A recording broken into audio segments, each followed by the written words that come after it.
God. It's been over a month approx that I got my a6700 and I'm super happy I bought it. It's been definitely one of those purchases I'm never regretting. And that is the main reason why I decided to shoot this video and drag myself out of my comfort zone. I wanted to show you how endless the potential of this camera is. I was planning to talk about exposure first, but I'm gonna leave it for the end. Oh, something has fallen over there. Anyway, I found a gem a few days ago that has changed my life. Well, I don't know if it has changed my life, but it has definitely improved my workflow and I'm super happy, so I'm gonna leave it for the end. Trust me, it's gonna be worth it. I mainly use this camera for vlogging, but I like my vlogs to look cool. Cinematic can be a very wide concept and I'm literally ages away of being good at it. Since there are a lot of factors like lighting and composition I definitely need to improve. But I'm learning and trying my best. However, I do put a lot of effort into color grading. I absolutely enjoy the process, and with the 4:2 10-bit footage, it's so much easier to get pro results and set the right mood in the scenes.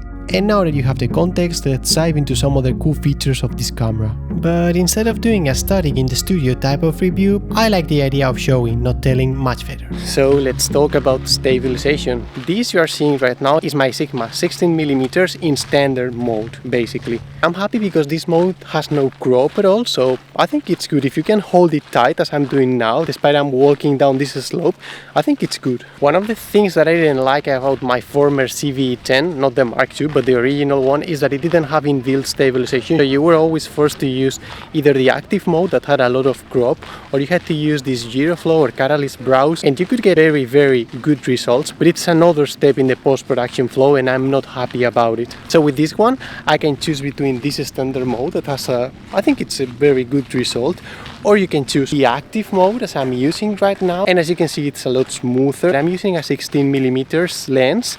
It kind of feels too tight for me, and despite my arm is fully extended, it's heavy, so you get a nice stabilization, but it's super tiring to do this for a long time.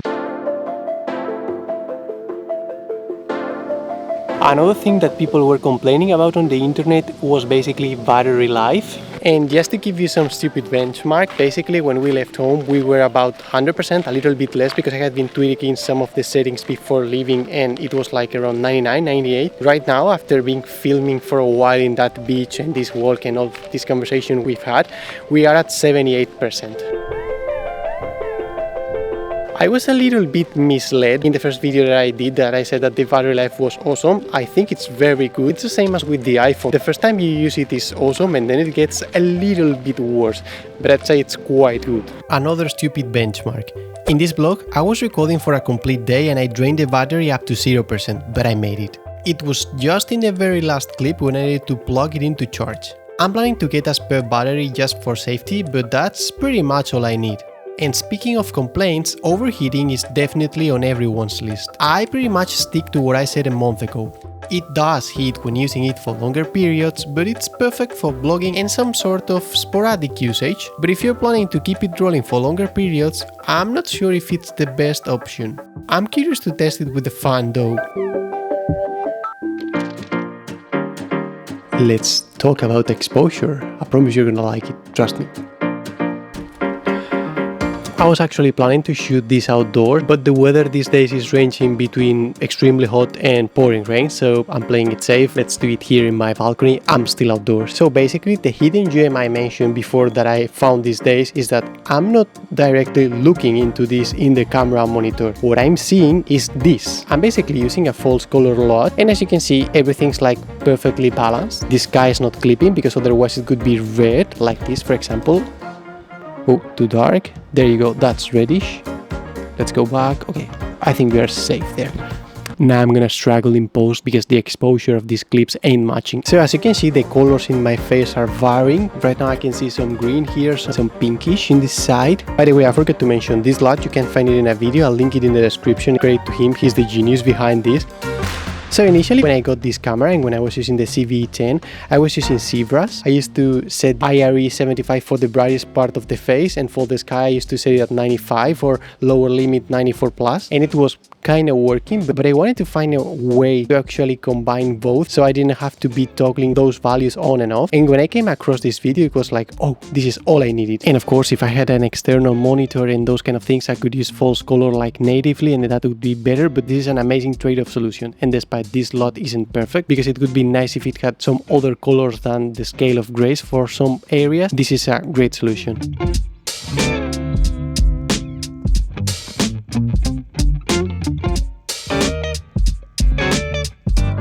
I had to cut because I was getting a lot of attention from some neighbors. They were so curious to see me doing my thing.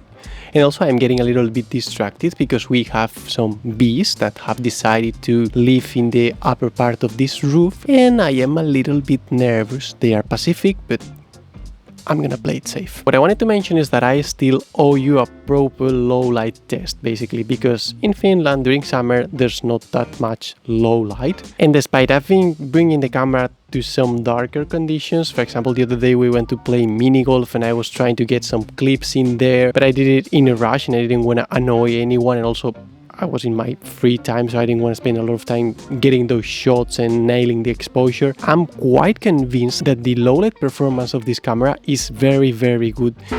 If you do it right with the exposure, even if you need to crank up a little bit the ISO from one of the vases, the shots look very, very good.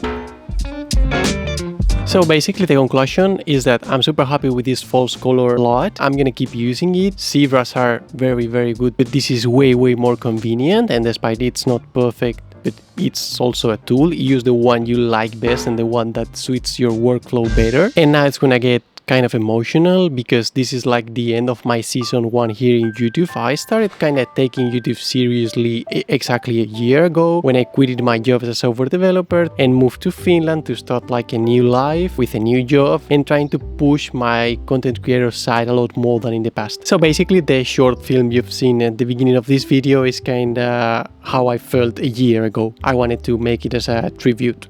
Kind of. Next week we are kicking off our vacations and summer is like a full reset, so I'll be back with new content, but I'm gonna take a break of a few weeks. And I basically wanted to thank you for the support this year. Exactly a year ago I had no idea about a lot of things that these days have become passions for me, so I'm really thankful for this journey. If you've liked this video and want to see a proper low light test, subscribe to the channel. Winter is definitely coming in Finland and we will have plenty of opportunities to explore this camera in the real darkness. Thank you for the support in this video and throughout the year, and see you in season 2. Bye!